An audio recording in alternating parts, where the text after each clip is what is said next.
여러분, 체크포인트라는 말 다들 들어보신 줄 압니다.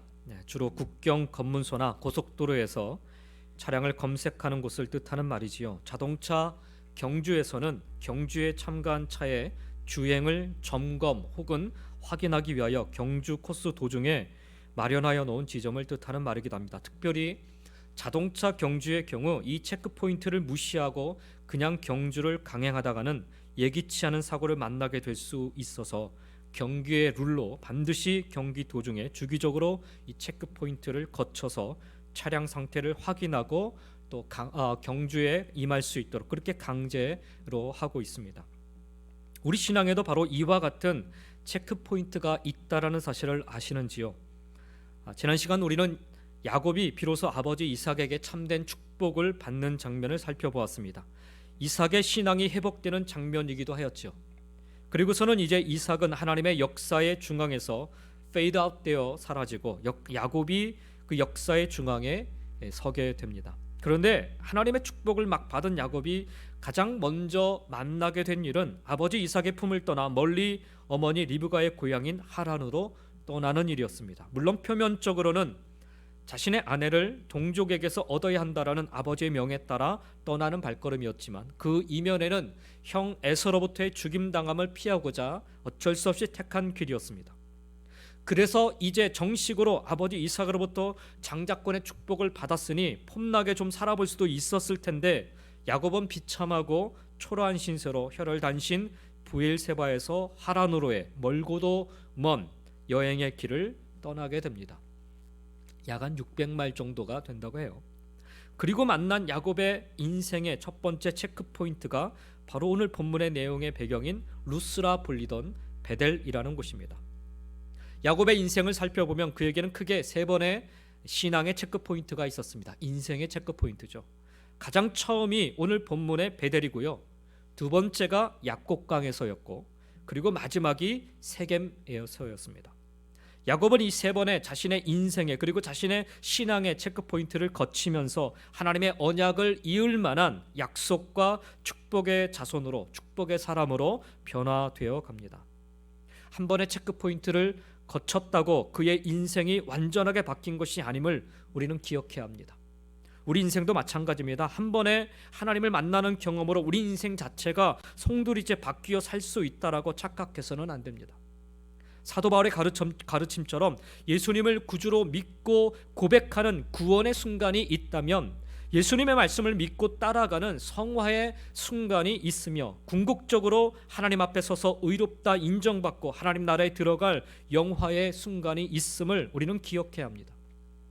오늘 이 베델의 체크포인트에서 과연 야곱은 어떻게 바뀌어 갔는지를 살펴보면서 우리 삶의 체크포인트로 교훈 삼는 귀한 은혜의 시간이 다 되시기를 예수님의 이름으로 먼저 간절히 축원드립니다. 첫 번째 체크포인트입니다. 자신의 인생의 참모습을 깨달아야 하는 것입니다. 원하든 원치 않든 야곱은 마치 등 떠밀려가는 모양새로 고향을 떠나게 되었습니다. 사실 그토록 자신이 원하던 장자권의 축복을 이제 막 받은 상황 아니었습니까? 오늘 본문 우리가 읽은 28장 10절 그 앞에 부분에 3절 4절의 말씀을 한번 보시기 바랍니다. 28장 3절 4절입니다. 전능하신 하나님이 내게 복을 주시어 네가 생육하고 번성하게 하여 네가 여러 족속을 이루게 하시고 아브라함에게 허락하신 복을 네게 주시되 너와 함께 네 자손에게도 주사 하나님이 아브라함에게 주신 땅 곧 네가 거류하는 땅을 네가 차지하게 하시기를 원하노라라고 이삭이 야곱에게 축복합니다. 그런데 실제 축복이라곤 손에 잡히는 것 하나도 없었습니다. 장자꾼으로서의 아버지의 재산을 물려받아서 이제는 독립해서 살아도 떵떵거리며 살 수 있는 그런 환경이 주어진 것이 아니었습니다. 그렇다고 영적인 축복을 이어받아서 누구라도 자신을 아브람과 이삭을 이을 만한 그런 언약의 자손으로 인정해주는 그런 상황도 전혀 아니었습니다. 오히려 아무것도 가진 것이 없이 마치 거지 같은 신세로 외삼촌이 있는 하란으로 떠나고 있는 그런 상황이었습니다. 명목상으로는 무엇 때문에 떠나고 있다고요?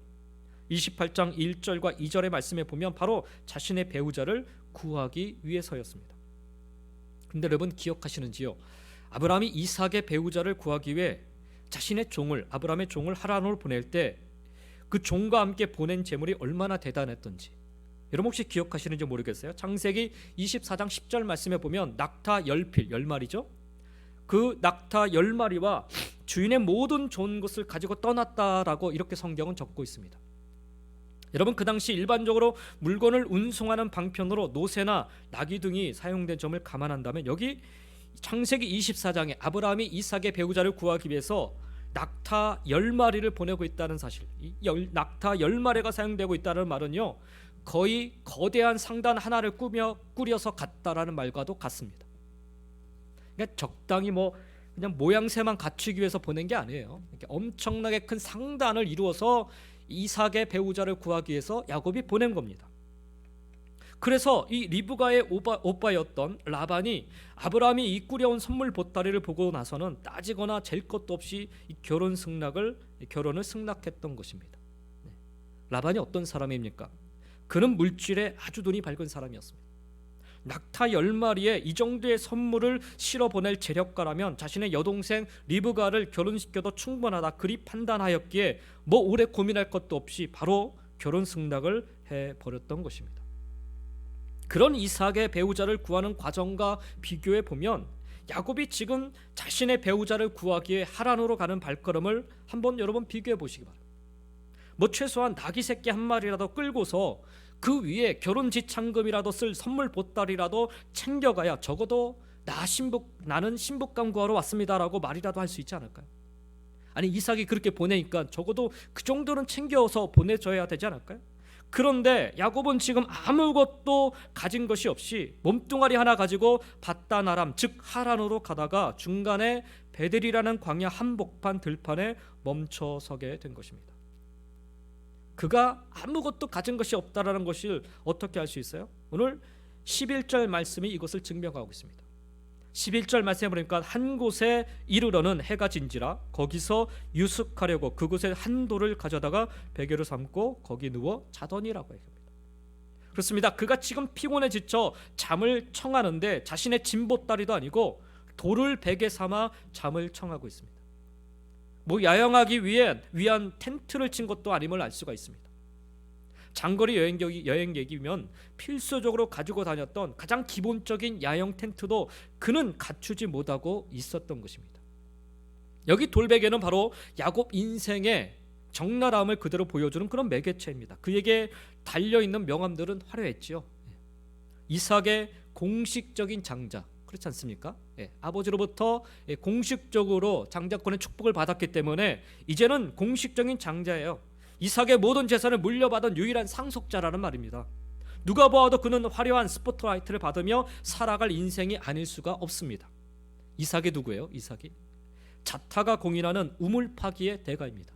팠다 하면 우물을 만들어내는 사람이 바로 이삭이었습니다. 오늘날로 따지면요 이 중동 땅에서 땅을 파는 족족 석유를 얻는 대부호라고 할 수가 있습니다. 얼마 전에 지난주인가요? 한국에 40조 원의 선물 보따리를 풀고 간 사우디아라비아의 왕세자 빈살만의 기사를 제가 좀 보았어요. 사우디아라비아에 새로 짓는 네옴시티 건설에 참여하기에 한국의 삼성을 비롯한 SK, 현대 등 대기업들이 줄줄이 라인업을 했더라고요. 빈살만과 접견하는 사진, 이 기사에 실린 걸 제가 보니까 빈살만이 가운데 딱 앉아있고 이쪽에 긴 소파가 있는데 거기에 한국의 네노라는 대기업 총수들이 쪼르르 앉아가지고서 긴 소파에 쪼르르 앉아가지고 다리 모으고 빈살만 왕세자의 말을 경청하는 모습이 탁 찍혔어요. 참 놀랍더라고요. 사우디아라비아의 빈살만이 왕세자여서 그렇습니까? 그의 재력 때문에 그렇죠. 그의 재력 때문에. 그리고 그의 부유함은 바로 석유 생산에서 나온 것이었습니다. 오늘 우리가 보고 있는 야곱은요 빈살만에 견주어도 전혀 손색이 없을 만한 그런 재력가의 혈통을 그대로 이어받은 사람이라 할 수가 있습니다. 그런데 그가 지금 보여주고 있는 모습은 정말 초라하게 그지없는 그런 모습입니다. 겨우 돌 하나를 가지고 와서 베개로 삼고 잠을 청하는 평범하다고 보기에 어림도 없는 그런 참으로 비참한 모습, 그 자체의 삶을 살아가는 자가 바로 이곳 베델이라는 곳에 잠시 머물게 된 야곱이라는 사람이라는 것입니다. 이게 야곱의 진짜 모습입니다. 허울뿐인 화려한 삶의 한꺼풀만 벗겨내면 겨우 돌베개 하나로 잠을 청하기에 급급한 인생이라는 것이죠. 하나님은 야고보로 하여금 베델이라는 이 신앙의 체크포인트에서 이 사실을 깨우쳐 주고 계신 것입니다. 손에 많은 것을 움켜쥐고 있는 것 같으나 실상 그의 손에는 겨우 베개로 삼을 돌 하나밖에 없다라는 사실을, 아등바등하며 형을 속이고 아버지를 속여 그토록 가지고 싶어 했던 인생의 최대 목표였던 장자권과 그 축복을 쟁취하였으나 실상 자신의 손에 잡히는 것은 여기 들판의 돌 하나뿐이라는 사실을 이곳 체크포인트에서 깨우쳐주고 계신 것입니다. 우리 신앙의 체크포인트에서 우리가 반드시 깨달아야 할 사실입니다. 우리 인생의 진짜 모습인 것입니다. 세상에서 우리가 소위 성공이라 부르는 것들, 물질일 수도 있고요, 기업일 수도 있고, 또 어떤 높은 지위일 수도 있고, 우리가 그토록 얻고자 소망하고 얻으려 노력하던 그 무엇들이 사실은 여기 들판에 돌 하나만도 못하다는 사실, 내 손에는 잡았으나 사실은 신기루와 같이 아무것도 잡히지 않은 것들이라는 사실, 그래서 우리 인생에 찾아오는 공허함이고 절망감이고 상실감이라는 사실, 여러분, 이것을 우리 신앙의 체크포인트에서 우리가 반드시 깨달아야 하는 것입니다. 그러면 왜 하나님은 야고보로 하여금 신앙의 체크포인트에서 이것을 경험하게 한 것인가요? 왜 아무것도 가진 것이 없는 겨우 돌 하나 베고 잘 그런 인생임을 그로 하여금 깨닫게 하신 것인가요?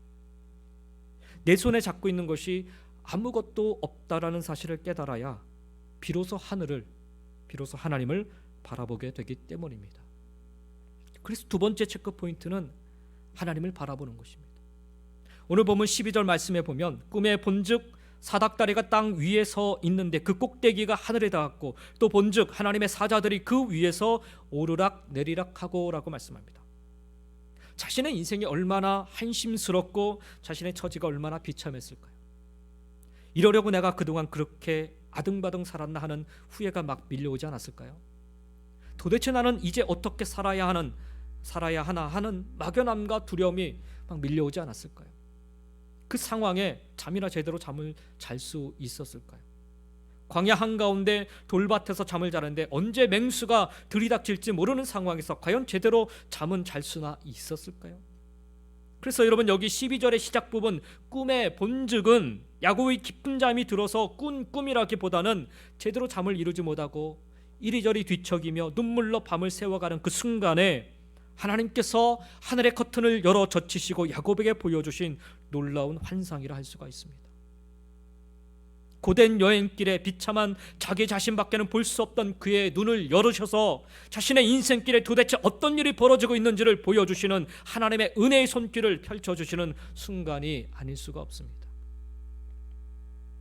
사랑하는 성도 여러분, 하나님은 우리의 고난의 인생길에 그저 커튼 뒤에 숨어 조용히 숨죽이고 지켜만 보고 계시는 분이 아니십니다.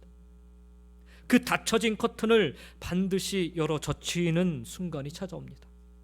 야곱의 인생에 찾아온 절박한 순간을 놓치지 않으시고 하늘의 커튼을 열어 젖히사 하늘로 높이 솟아 닿은 사닥다리를 하나님은 환상 중에 그에게 보여주십니다. 고독한 자신의 인생길에 나 말고는 아무도 없다 생각했는데 내가 지금 당하는 이 고난은 오롯이 나 혼자만의 몫이라 생각하고 아무도 내게 관심도 없고 아무도 내 곁에 남아있는 이가 없다라고 여기고 있었는데 돌베개의 그 딱딱함이 고통스러워 잠을 못 이루는 것이 아니라 내 인생 자체가 가시같이 찔리고 아파서 단 하루도 제대로 잠을 못 자는 참으로 서글프고 고단한 삶이라 여기고 있었는데 바로 그때 하나님이 하늘의 커튼을 열어 젖히사 자신의 인생 한가운데 하늘로 높이 솟은 사닥다리가 놓여 있음을 보게 하십니다. 그리고 그 사닥다리를 통해 천사들이 오르락내리락하는 모습을 보게 하십니다. 그리고 그 사닥다리 위에 하나님 당신이 서 계심을 보게 하십니다.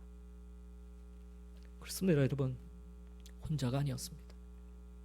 여기 베델이라는 곳까지 오는 동안 야곱은 줄곧 내내 혼자라 생각했습니다. 그리고 자신을 도울 일은 아무도 없다라고 그렇게 생각했습니다. 물론 아버지 이삭이 자신을 축복해 줄 때는 하나님이 함께 하실 것을 말씀하셨지만 그것은 기도일 뿐 실제 내 생활과는 아무런 상관이 없다라고 생각하며 여기 베델에 이르는 겁니다. 열심히 하나님을 믿긴 믿지만 신앙 따로 나의 삶 따로인 모습이 바로 지금 야곱이 여기 베델에서 보여주고 있는 모습입니다. 어려운 일을 당하면 결국 나 혼자만의 힘으로 다 이겨나가야 한다라고 여기고 있었던 것입니다. 그런데 여기 베델이라는 신앙의 체크포인트에 다다르고 나니 나 혼자였던 것이 아니었습니다. 부지런히 천사들이 오르락내리락 하면서 내 곁을 오가고 있었던 것입니다. 나의 필요를 준비하고 채우고 계셨던 것입니다.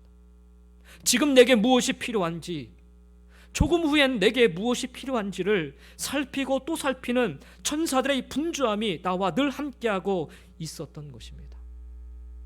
그것이 바로 사닥다리의 환상입니다. 제가 미국에 처음 왔을 때 벌써 한 23년 됩니다. 누구 말 맞다나 3단짜리 이민 가방 하나 들고 왔습니다.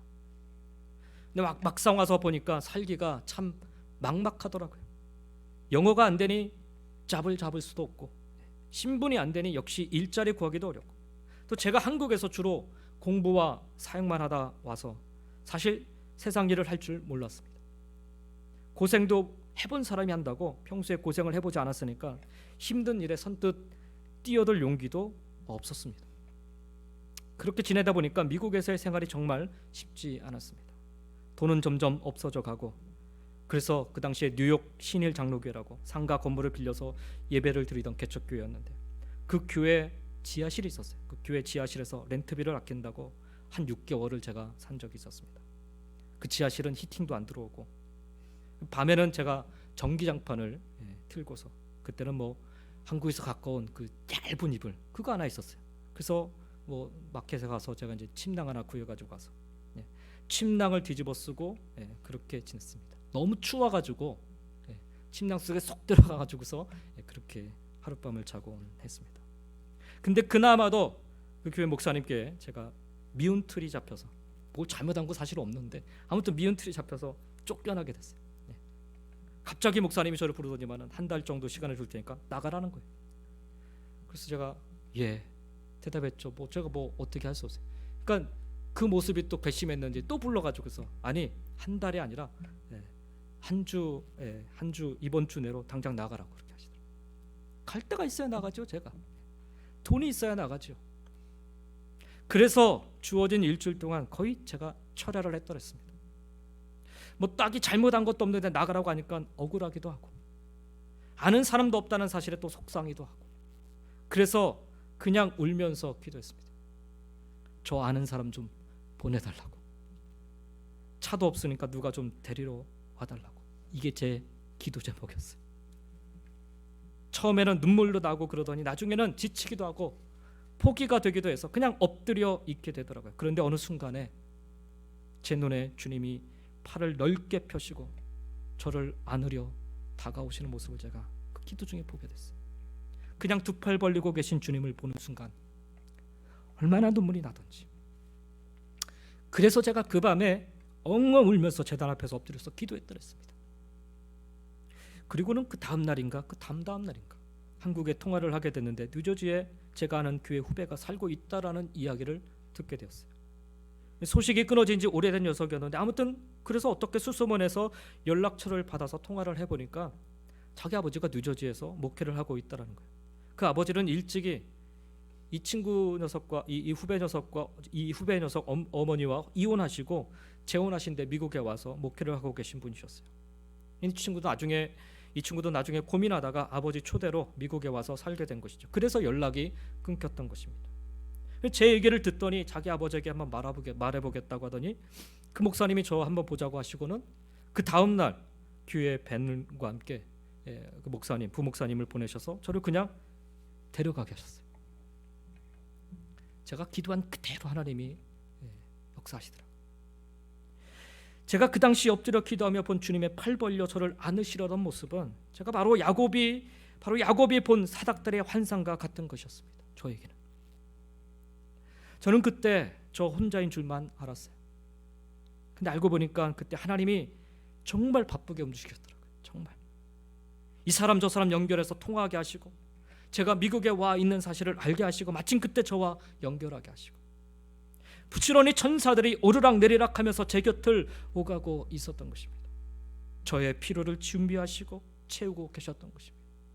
지금 제게 무엇이 필요한지, 지금 조금 후엔 제게 무엇이 필요할지를 살피고 또 살피는 천사들의 분주함이 저와 늘 함께하고 있었던 것입니다. 그것이 바로 저에게 있어서는 사닥다리의 환상이었던 것입니다. 사랑하는 성도 여러분, 하나님은 결코 우리 인생의 커튼 뒤에 숨어 계시며 잠잠히 숨죽여 지켜보고 계신 분이 아니십니다. 얼마나 바삐 움직이고 계신지 야곱도 보지 못하였으니 원망이 터져 나왔을 것이고 눈물이 쏟아져 나왔을 것입니다. 그러나 하늘의 커튼을 열어 보여주실 때가 있습니다. 그곳에 하늘에 닿은 사닥다리를 보시게 할 때가 있습니다. 내 인생과 하늘 사이에 맞닿은 이 사닥다리에 천사가 부지런히 오르락내리락 하심을 보게 될 날이 있습니다. 내 눈에 보이지 않는다고 하나님의 일하심이 없는 것이 아닙니다. 내 눈에 보이지 않는다 하여서 하나님의 역사하심이 사라진 것이 아닙니다. 여전히 하나님은 일하고 계십니다. 야곱을 위해 분주히 준비하고 계신 하나님, 오늘 우리 인생을 위해서도 바삐 움직이시며 준비하고 계신 줄 믿습니다. 설령 커튼을 열어 젖히지 않으신다 하여도, 그래서 우리 눈에 보이지 않는다 하여도 여전히 일하고 계신 하나님의 손길, 그 능력을 믿으며 살아가시기 바랍니다. 이 체크 포인트에서 우리는 그것을 볼 수 있어야 돼요. 여러분, 환상 중에 본 사닥다리는요, 야곱이 그 환상 중에 본 사닥다리는 천사들이 오르락내리락하는 통로 그 이상의 것이었습니다. 바로 야곱은 하나님이 그 위에 계심을 보게 됩니다. 오늘 보면 13절에 보니까 또 본즉 여호와께서 그 위에 서서 이르시되라고 말씀하죠. 여기 그 위는 바로 사닥다리 꼭대기 그 위를 의미합니다.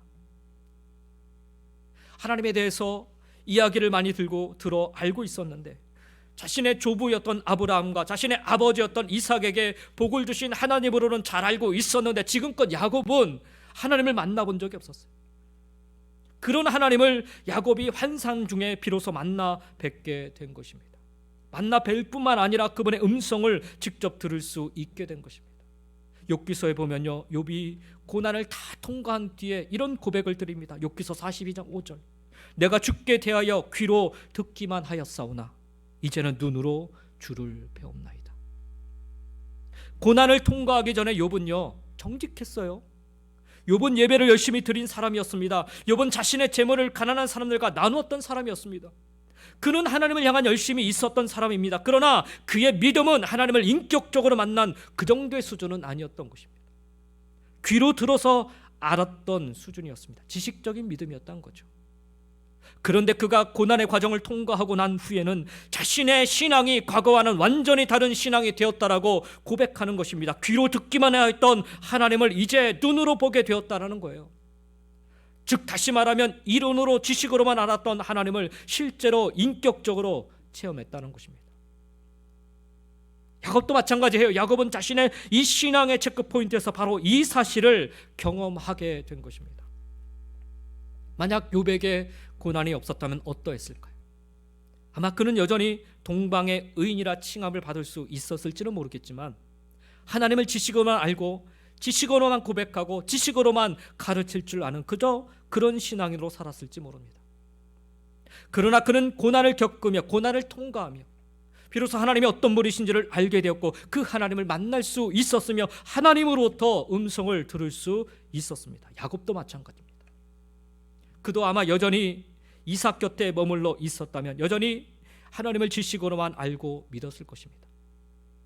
아브라함으로부터 이삭에 이르기까지 하나님이 어떻게 하셨는지를 마치 투어 가이드 하듯 자세하게 하나님에 관해 잘 설명할 수 있었을지는 모르겠습니다. 그러나 여전히 그는 하나님을 만나지 못한 채 살아가고 있었을 것입니다. 아버지 이삭의 곁을 떠나서 혈혈단신 고생하며 하란으로 가는 이 막막하고 고통스러운 삶의 여정을 통해 비로소 야곱은 하나님과 마주할 기회를 얻게 된 것입니다. 그전에는 자기 야망을 이루기 위해 이리저리 분주하기만 하였던 인생이어서 도무지 하나님을 찾을 생각도 하나님을 만날 생각도 못했을 인생이 고난의 깊은 터널을 통과하게 되니까 깜깜한 이 터널 끝에 누가 서 계신지를 집중하여 보게 되고 사모하게 된 것입니다. 그래서 여러분, 이 사닥다리 끝에 누가 서 계신지가 비로소 그의 눈에 들어온 것입니다. 왜 내게 이런 시련을 주십니까? 라고 물을 수 있습니다. 왜 나에게는 뜻하지 않은 이런 고난이 찾아옵니까? 라고 의문을 품을 수 있습니다. 사람마다 그 답은 다 다르겠지만 우리 신앙인들에게는 공통적인 해답이 있습니다. 그것은 바로 그 시련과 고난의 끝에 서 계신 하나님을 보도록 준비하신 것이라는 거예요. 야곱이 베델이라는 이 신앙의 체크포인트에서 반드시 확인해야만 했던 사실입니다. 그리고 우리 모두의 신앙의 체크포인트에서도 반드시 확인해야만 하는 사실입니다. 사랑하는 성도 여러분, 하나님을 볼 수 있어야 합니다.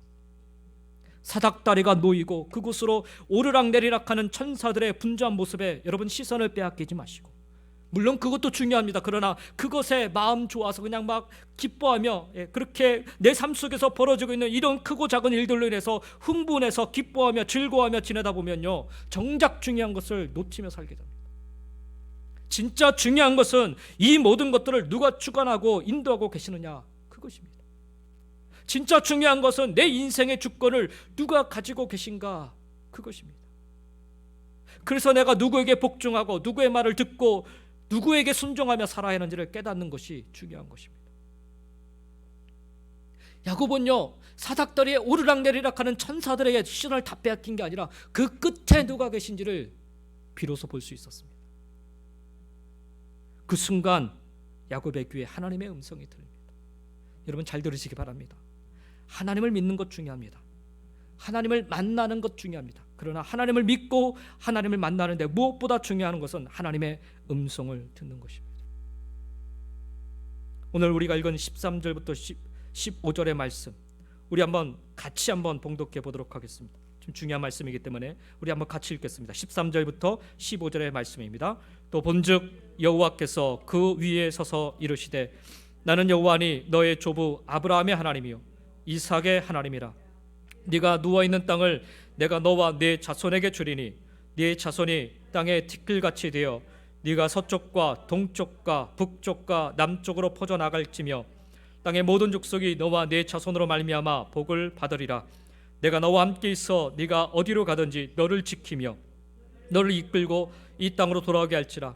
내가 내게 허락한 것을 다 이루기까지 너를 떠나지 아니하리라 하신지라. 우선 야곱에게 하나님은요 말씀하시는데 당신의 이름을 밝히십니다. 당신의 이름.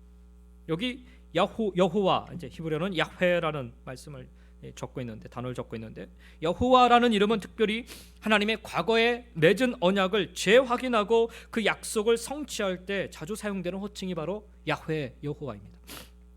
여기서 하나님 스스로 당신을 여호와라 밝히심은 아브람과 이삭에게 약속하신 그 언약을 야곱 너를 통해 반드시 지켜야겠다라고 선언하고 계신 것입니다. 보면요, 여러분 대통령에 당선이 되면 자신이 선거 때 한 공약을 이루기 위해 모든 행정력을 동원하여 실행하려 합니다. 세상의 권력자들도 그럴진데 하물며 여러분 세상의 통치자가 되시는 하나님은 더 하시지 않으시겠어요? 여호와의 이름 안에는 바로 그러한 언약의 확정이 담겨져 있습니다. 그러니 염려 말라는 것입니다. 내가 책임지겠다는 것입니다.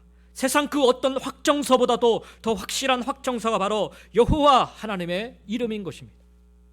세상의 그 어떤 소리보다 사랑하는 성도 여러분, 나는 여호와로다라는 소리를 듣기에 더 기울이시기를 간절히 축원드립니다. 하나님의 이름 하나면 충분함을 고백하며 살아가시기 바랍니다. 하나님의 약정입니다. 약정서입니다. 두 번째로 야곱이 들은 하나님의 음성은요, 땅에 대한 축복과 함께 야곱과 그의 자손이 동서남북으로 퍼져나갈 것임에 대한 말씀입니다.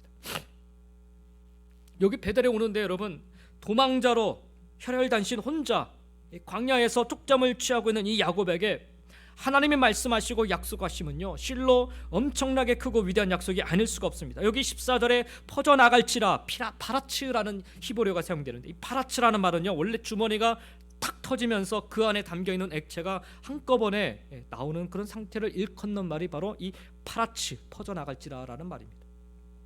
여기서 의미가 발전하여서 증가하다라는 뜻이 되었습니다. 따라서 이 말은요, 야곱의 자손이 마치 봇물 터지듯 엄청나게 사방으로 퍼지고 신속하게 확산될 것을 강하게 암시하는 말씀입니다. 실제로 이 축복은 야곱의 자손들에게 이루어졌을 뿐만 아니라 예수 그리스도의 보혈로 구원받은 영적 이스라엘 자손들로 인해서 이루어졌고, 계속해서 이루어져 가고 있습니다. 이건 하나님의 아주 세밀한 계획의 결과입니다. 혼자 왔는데 하나님께서 이 약속을 지금 하고 계십니다. 이 말씀을 주고 계십니다. 여러분, 우리가 우리 가정을 위해 기도할 때, 또 우리 교회를 위해서 기도할 때 이런 비전을 품고 함께 기도했으면 합니다. 숫자적으로 동서남북에 퍼져나가기를 소망하자는 것이 아니라 단 한 사람이라도 동서남북 그 어느 곳이든 충만한 하나님의 은혜를 드러내는 영향력 있는 사람이 될 수 있도록 그런 비전을 품고 함께 기도할 수 있었으면 좋겠습니다. 야곱 한 사람 때문에 그 역사를 하나님이 이루시겠다는 거예요. 여러분, 한 사람 때문에 하나님이 그 일을 이루시기를 우리가 소망할 수 있어야 되겠습니다. 그 한 사람들로 인하여서 땅의 모든 사람들이 복을 받을 수 있음을, 하나님이 우리를 그렇게 만들어 가실 것임을, 이 약속의 말씀을 붙잡고 우리 함께 기도할 수 있었으면 좋겠습니다. 결국 야곱이 들은 이 음성은요, 자기 한 사람을 통한 온 인류를 향한 하나님의 놀라운 계획이었던 것입니다. 나만을 위한 음성에만 귀 기울이면 참으로 많은 것을 놓치며 신앙생활하게 됩니다. 하나님, 내 것만, 나만, 이렇게 여러분 기도하지 마시고, 여러분 한 사람을 통해서 얼마나 많은 영혼들이 구원의 문 안으로 들어오게 되는지를 우리가 하나님의 음성을 통하여 기대하고 소망할 수 있어야 되겠습니다. 세 번째로 야곱이 들은 하나님의 음성은요, 15절 말씀에 보니까 네가 어디로 가든지 너를 지키고 너를 이끌어서 이 땅으로 돌아오게 할 거다라는 말씀입니다. 근데 여러분, 이 15절 말씀, 이 문장 맨 이 앞머리를 직역하면요, 그런데 보라 내가 너와 함께 있다라고 이렇게 시작을 하고 있습니다. 비록 도망자 신세라 할지라도, 그래서 두렵고 슬프고 외로운 현실이라 할지라도 지금 야곱이 분명히 깨달아야 하는 분명한 사실은 바로 하나님이 나와 함께하고 계시다라는 그런 사실입니다. 사실 이것이 더욱 놀라운 사실이기 때문에 원문에 보면요, 우리 한글 성경에는 빠져있는 보라, 힘내라는 그런 히브리어 단어가 적혀 있습니다. 강조하여 사용하고 있는 말입니다. 또한 너와 함께라는 말, 임마크라는 말입니다. 이 단어가 사용된 문장들의 그 예를 좀 살펴보면요, 도움을 줄 때라든지 행동을 함께 할 때뿐만 아니라 운명을 같이 할 때 사용하는 말이 바로 임마크, 너와 함께라는 말입니다. 같이 가자라고 했을 때, 우리 아이들과 함께 같이 가자라고 했을 때 그 정도의 의미로 이 임마크가 사용된 게 아니에요. 싸움을 하러 가는데 마치 목숨을 걸고 내가 너와 함께, 아니 내가 너를 위해서 내가 싸우겠다는 이 정도의 각오를 가지고 같이 가자라는 그런 의미로 사용되는 말이 바로 이 임마크라는 말입니다. 그 단어를 지금 하나님께서 야곱에게 지금 하고 계신 것입니다.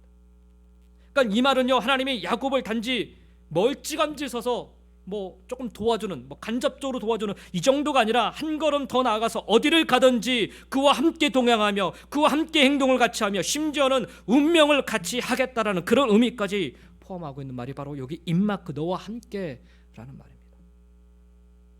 홀로 지금 빈들에 서 있는 야곱에게, 앞날에 대해 어떠한 예측도 할 수 없는 극도의 그 불안 가운데 있는 야곱에게 너무나도 큰 위로의 말씀이 아닐 수가 없습니다.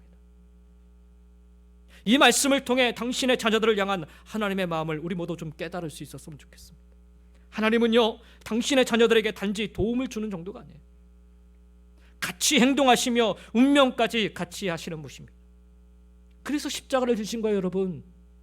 그 운명을 같이 하시기 위해서 십자가를 주신 것입니다. 이러한 하나님의 역사하심을 믿는다면 우리는 이제부터라도 당연히 담대하게 이 세상을 이겨나갈 수 있어야 하지 않겠습니까? 실제로 여러분, 야곱이 이곳 베델을 떠나서 출발하는 창세기 29장 1절의 장면을 보면요, 제가 목회 칼럼에도 적었지만 야곱이 길을 떠났다라고 성경은 적고 있는데, 원문 그 자체로는요, 야곱이 그의 두 발을 힘차게 들어 올렸다 이렇게 표현되어 있어요. 얼마나 그가 힘차게 출발하였는지 단적으로 보여주는 표현이 아닐 수가 없습니다. 여러분, 여기 베델에 오기까지 야곱은요, 지칠 대로 지친 몸이었습니다. 사실 더 이상 일어날 힘도 없고 그냥 여기 주저앉아 죽고 싶은 마음이었을 것입니다. 그러나 그는 하나님의 음성을 듣고 난 뒤에 달라졌습니다. 얼마나 힘이 있는 모습으로 바뀌었는지, 지쳐 겨우 내딛는 발걸음이 아니라 마치 하란까지 한 걸음에 뛰어갈 기세로 힘있게 달려나가는 모습이 아닐 수가 없습니다. 그것이 이 베델에서 하나님을 만난 이 체크포인트를 지나고 난 야곱의 모습입니다. 하나님을 바라보고 하나님을 만나고 하나님의 음성을 들으며 사는 성도의 모습이 바로 이와 같아야 합니다. 이것이 하나님을 믿는 자의 모습이요, 우리 신앙의 체크포인트에서 반드시 점검하고 회복해야 할 그런 부분인 것입니다. 사랑하는 성도 여러분, 여러분의 절망스러운 인생 앞에, 고통스러운 인생 앞에 하나님 천사들이 오늘도 오르락내리락 하는 사닥다리가 놓여 있음을 믿으시기 바랍니다. 하나님은 여전히 일하고 계십니다. 아주 바쁘게 일하고 계세요. 아주 바쁘게. 그러나 그 하나님의 일하심의 사닥다리에 만족하지 마시고 그 끝에 서 계신 하나님을 배울 수 있기를 바랍니다. 그 하나님을 바라볼 수 있기 바랍니다. 하나님의 얼굴은요, 우리에게 은혜 베푸시기 원하시는 얼굴이시고, 하나님의 얼굴은 우리에게 평강 주시기 원하시는 얼굴입니다. 하나님 얼굴 바라보시며 위로받으시고, 하나님 얼굴 바라보시며 힘을 얻으시며, 하나님 얼굴 바라보시며 평강 속에 살아가시기를 주님의 이름으로 간절히 축원드립니다. 나아가 하나님의 음성을 들을 수 있어야 돼. 하나님의 음성은 약속의 말씀이고 소망의 말씀이며 능력의 말씀이 되는 줄 믿습니다. 하나님의 음성은요, 결코 희미하지 않습니다. 이게 맞는가? 이렇게 이 정도로 하나님의 음성이 들려지지 않습니다.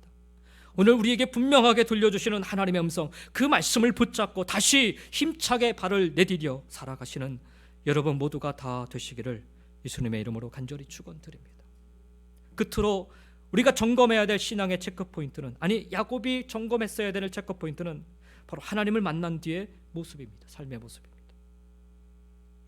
야곱은요, 이 놀라운 환상을 보고 난 뒤에 바로 깨어서 이렇게 고백을 합니다. 16절 말씀입니다. 야곱이 잠이 깨어 이르되 여호와께서 과연 여기 계시거늘 내가 알지 못하였도다. 그리고 바로 이어서 17절에 하나님을 향한 경외함에 사로잡혀 이렇게 고백을 합니다. 이에 두려워하여 이르되 두렵도다 이곳이요, 이것은 다름 아닌 하나님의 집이요, 이는 하늘의 문이로다. 사랑하는 성도 여러분, 신앙은 고백에서부터 시작이 됩니다. 하나님을 만난 경험이 있다면 야곱과 같이 신앙의 고백을 드릴 수 있어야 합니다. 여러분, 지금 야곱이 서 있는 이 자리에 다른 사람, 다른이 아무도 없습니다. 그럼에도 불구하고 야곱이 소리내어 고백을 합니다. 여호와께서 과연 여기 계시거든 두렵도다 이것이여, 이곳은 다름 아닌 하나님의 집이요, 이는 하나님의 하늘의 문이로다 라고 고백을 합니다. 우리의 입술로 고백함으로부터 우리의 신앙은 시작이 되는 것입니다. 그 입술의 고백을 통하여 우리를 붙잡고 있던 마귀의 괴계가 흔들리기 시작하고요, 우리의 인생을 올가매고 있던 사단의 진이 무너지기 시작하는 것입니다. 입술의 고백으로부터 시작되는 거예요. 그 입술의 고백을 통하여 인생에 대한 두려움이 변하여 하나님에 대한 경외함으로 바뀌어 버린 것입니다. 그래서 여러분, 사도 바울은 로마서 10장 10절에서 우리에게 이렇게 가르치고 있는 것입니다. 사람이 마음으로 믿어 의에 이르고 입으로 시인하여 구원에 이르느니라. 여러분, 우리 입술로 드리는 고백이 얼마나 중요한지요. 소리내어 고백하시기 바랍니다. 당당히 고백하시기 바랍니다. 여러분, 홀로 있는 자리에서도 그렇게 하셔야 됩니다. 그렇게 하셔야 됩니다. 그래야 마귀의 계계가 무너지기 시작해요. 사단의 견고한 진들이 떠나가기 시작합니다. 우리 인생에 대한 두려움이 변하여 하나님에 대한 경외함과 하나님을 향한 믿음으로 바뀌어 버리는 것입니다. 여러분, 야곱이요, 여기까지 오기까지 얼마나 두려웠는지, 얼마나 지쳐있는지, 그런데 입술로 고백하고 나서는요, 얼마나 담대해졌는지요. 신앙의 고백은 입술의 고백부터 시작된다는 사실 여러분 꼭 기억하시기 바랍니다. 또 한 가지는 신앙을 고백하는데 중요한 것은 바로 드러내는 거예요. 드러내는 거예요. 야곱은 오늘 여기서 돌로 단을 쌓고 예배를 드립니다. 18절 말씀이죠. 야곱이 아침에 일찍이 일어나 베개로 삼았던 돌을 가져다가 기둥으로 세우고 그 위에 기름을 붓고라고 말씀합니다. 히브리인들은요, 사람이나 물건을 거룩하게 구별할 때 기름을 붓는 관습이 있습니다. 여기서도 야곱은 자신이 하나님을 만나는 꿈을 꿀 때 머리에 베었던 돌을 취해서 성별하게 거룩하게 구별하기 위해서 기름을 부었습니다. 또한 그 당시에 고대 근동 지역에서는 종교적인 목적으로 기둥을 세우거나 돌을 쌓아 예배 의식을 거행하는 장소로 삼는 경우가 있었습니다. 야곱은 지금 자신이 하나님을 만난 이 자리를, 이 순간을 구별되게 여겨서 하나님께 예배의 단을 쌓은 것입니다. 모두가 볼 수 있도록 드러나는 삶의 고백을 이곳에 남기고 이곳에 쌓은 것입니다. 이스라엘 백성들이 요단강을 건너간 뒤에 그들이 한 행위가 뭐였습니까? 돌무더기를 쌓습니다. 왜요? 하나님이 우리를 이곳에 건너게 하셨다. 나중에 우리 자손들이 이것을 봤을 때 우리가 이것을 증거해야 된다는 것에서 흔적을 드러냄을 나타낸 것입니다. 여러분, 우리 삶의 삶을 고백하는, 우리 신앙을 고백하는 것은요, 이렇게 드러나야 됩니다. 어느 누군가에게는 야곱과 같이 예배일 수 있습니다. 또 어느 누군가에게는 그것이 전도일 수도 있습니다. 또 어떤 사람에게는 섬김과 봉사일 수도 있습니다. 중요한 것은 우리 신앙의 고백은 입술로 고백하는 것에서 멈추지 말고 삶으로 드러내야 한다는 거예요. 드러나야 한다는 것입니다. 신앙의 고백은 내 삶의 흔적으로 남겨져야 한다는 것입니다. 여러분이 예수님을 믿습니까? 그렇다면 여러분의 삶 속에 이 신앙의 고백이 드러나야 됩니다. 예배로든 전도로든 섬김으로든 봉사로든 그 어떤 모양으로든 드러나야 됩니다. 열심히 믿는다고는 말하는데 도무지 그의 삶 속에 하나님을 믿는 모습을 찾아볼 수 없다면, 드러나지 않는다면 여러분, 이거만큼 난감한 일이 없어요. 도대체 왜 믿는 건지, 무엇 때문에 믿는 건지. 무엇보다 여러분의 신앙의 고백이 입술의 고백을 넘어서 삶으로 드러날 수 있기를 주님의 이름으로 간절히 축원드립니다. 야곱은요, 예배로 그것을 드러냈습니다. 하나님은 베델에 남겨진 이 예배의 단, 야곱의 이 신앙의 고백을 기쁘게 여기셔서 훗날 그가 다시금 고향 땅으로 돌아와 언약의 백성으로 살아갈 때 바로 드러난 이 흔적 속에서 다시금 시작할 힘과 능력을 주셨습니다. 왜 흔적을 드러내는가? 왜 신앙의 고백을 드러내는 것이 중요한가? 우리도 인간이기 때문에 넘어지잖아요. 쓰러지잖아요. 그럴 때, 흔들릴 때 우리가 다시 일어날 수 있는 힘을 어디서 찾습니까? 흔적에서 찾는 거예요. 드러난 그 흔적에서 찾는 것입니다. 이스라엘 백성들이 가나안 땅에 들어가서 타락했을 때 그들의 그 신앙을 다시금 되찾는 그런 과정을 하나님이 명하셨을 때 그것을 어떻게 찾느냐? 바로 쌓은 돌무더기를 통해서 찾게 하신 거예요. 단순히 신앙의 고백은요, 신앙의 고백을 드러낸다, 나타낸다는 것은요, 그냥 하나님의 앞에 우리 신앙을 그냥 보여주기 위한 것이 아니라 우리가 흔들렸을 때, 우리가 무너졌을 때 다시금 일어날 힘과 능력을 하나님이 주시고자 하신 은혜의 방편이라는 거예요. 이처럼 우리의 신앙을 고백하는 삶을 하나님은 참으로 기뻐하십니다. 우리 신앙의 체크포인트에서 나는 과연 나의 신앙을 고백하고 있는가를 살피시며 입술로 여러분의 신앙을 고백하시기 바랍니다. 고백하실 뿐만 아니라 삶으로 드러내어 여러분의 신앙을 고백하며 살아가시기를 예수님의 이름으로 간절히 축원드립니다. 오늘 우리는 베델에서의 야곱의 신앙의 체크포인트를 살펴보았습니다. 그는 비록 자기가 원하는 대로 살다가 지금의 비참한 처지로 전락하고 말았지만 자기 방식대로 자기 뜻대로 살다가 혈혈단신으로 고향을 떠나 하란으로의 그 먼 여행을 떠나게 되었지만 잠시 머문 이곳에서, 잠시 머문 이곳 베델에서 그는 비로소 하나님을 만나게 됩니다. 하나님의 음성을 듣게 됩니다. 그리고 이제야 비로소 자신의 신앙을 입술로, 삶으로 드러내어 고백하게 됩니다. 비록 인생의 비참함을 느끼며 고통 가운데 머물게 된 베델이었지만 그곳이 야곱의 신앙의 체크포인트가 되어 자신의 신앙을 점검하고 자신의 신앙을 새롭게 다지며 새로운 출발을 하는 그런 시간으로 삼을 수 있었습니다.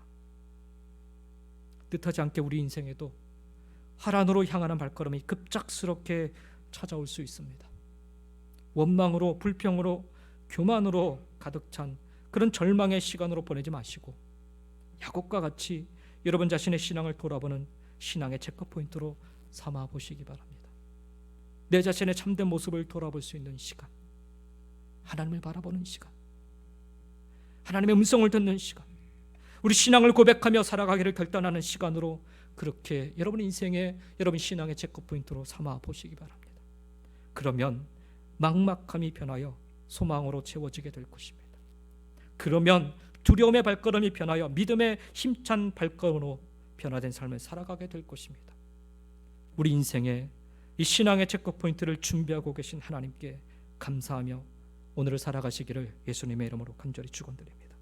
기도하겠습니다.